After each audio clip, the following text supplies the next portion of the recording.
sa Pilipinas dahil labis akong nababahala sa kalagayan at mamamayan ng ating bansa.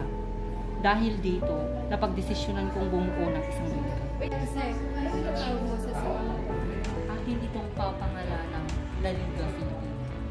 Ang layunin nito ay ang pagbabago ng edukasyon sa ating lipunan. Kapatid, matindi ang ating kakaharapin sa pagtatalaga ng naligaw. Ngayon pa man, paano may isa sa katuparan ang naligaw ito?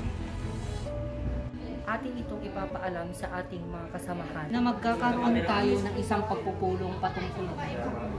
Ako ay nagbalik dito sa Pilipinas sa kadahilan ng naririto ang larangan. Aking nilalapit sa inyo ang pagbubuo ng Laliga.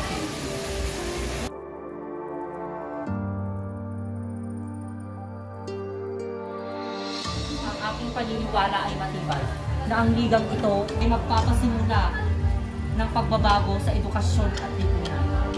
Sumasang-ayon ako sa iyo, Rizal. Nararapat tayo magtulungan upang ilaban ang ating karapatan.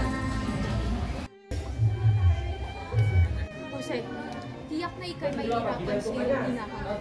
Masyadong mapanganib ang iyong ideya at ang liga na iyong binabalak sa baba. Ama, nangingibabaw at nag-aalab ang pag-ibig ko para sa aking minamahal na bayan. Hindi naiintindihan ang pag-ibig mo sa ating bayan. Subalit ito ay mapanganib. Bagamat patuloy pa rin ang pagsuporta ko sa iyo, anak. Lalo na kung ito ang magpapabuti sa ating bansa. Ako ay taus-pusong nagpapasalamat sa inyong payo at support.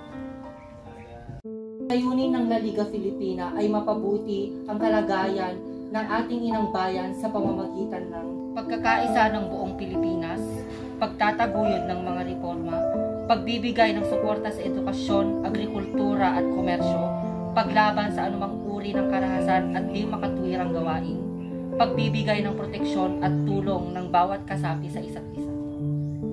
Tunay nga na maganda ang layunin nito para sa ating bayan, kaya tayo'y magkaisa. Maaari din natin itong ipaalam sa iba nating mga kababayan. Kaya layunin ng ligang ito na mapagkaisa ang bayan, malabanan ang karahasan, hustisya at mabigyan ng proteksyon ang bawat isa kung kinakailangan mapag-aralan ang reforma sa bayan sa mapayapang paraan. Kinakailangan ng pagkakaisa sa ating pagkilos upang makamit ang ating layunin. Simula tayo, mga kapwa Pilipino, tayo lumaban para sa ating bayan.